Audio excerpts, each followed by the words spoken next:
যারা নতুন করে 2025 সালে মালয়েশিয়া যাইবেন, আপনাদের জন্য এই ভিডিওটা। যে যেখান থেকে দেখবেন চ্যানেলটা সাবস্ক্রাইব করে রাখবেন পরবর্তী ভিডিও পাওয়ার জন্য। আসসালামু আলাইকুম রহমতুল্লাহি ওয়া বারাকাতুহু। প্রিয় দর্শক, আপনারা জানেন যে অনেক মিটিং হয়েছে মালয়েশিয়ার বিষয়ে, অনেক ধরনের মিটিং হয়েছে, অনেক ধরনের আন্দোলন হয়েছে।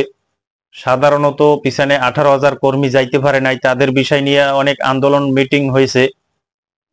তবে এখন বর্তমানে কি পরিস্থিতি প্রিয় ভাইরা আমার, আপনারা জানেন যে 18,000 কর্মী যাইতে পারে নাই।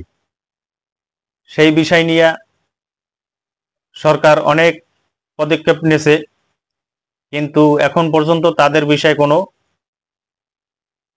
ঘোষণা আসে নাই। আমরা সবাই শুনি যে 18,000 কর্মী সবার আগে যাইতে পারবে। তো প্রিয় ভাইরা আমার,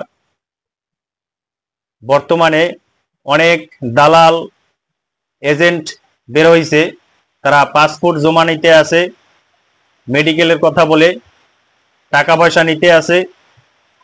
এখন পর্যন্ত কোনো সরকারিভাবে কোনো ঘোষণাই আসে নাই। তাইলে বাইরে কিভাবে আপনারা মেডিকেল করাইবেন, কিভাবে আপনারা পাসপোর্ট নেন? সরকারিভাবে যদি কোনো ঘোষণা আসে, অফিসিয়াল যদি কোনো ঘোষণা আসে, অবশ্যই আপনারা জানতে পারবেন। আপনারা সাবধান হয়ে যান, আপনারা কারো কাছে কোনো পাসপোর্ট টাকা পয়সা দেবেন না। কারণ যদি কোনো সরকারিভাবে যদি ঘোষণা আসে, অবশ্যই আপনাদেরকে আমি জানাই দেব।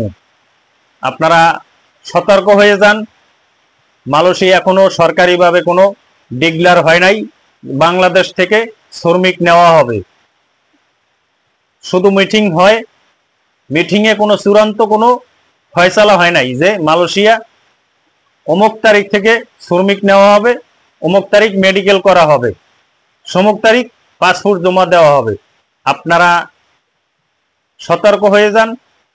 এখনো পর্যন্ত কোনো চূড়ান্ত ফয়সালা হয় নাই মালয়েশিয়া যদি চূড়ান্ত কোনো অফিসিয়াল কোনো ঘোষণা আসে, আপনাদেরকে জানাই দেওয়া হবে। তো আপনারা সবাই ভিডিওটা শেয়ার দিয়ে রাখবেন, চ্যানেলটা সাবস্ক্রাইব করে রাখবেন, আপনার মতামত কমেন্ট করে জানাবেন, আর ভিডিওটা বেশি বেশি শেয়ার করবেন যাতে করে সবাই দেখতে পারে। কারণ আমাদের দেশে এখন অনেক সাধু ব্যবসায়ী বাইরেছে, তারা পাসপোর্ট নিতে আছে, মেডিকেলের কথা বলে।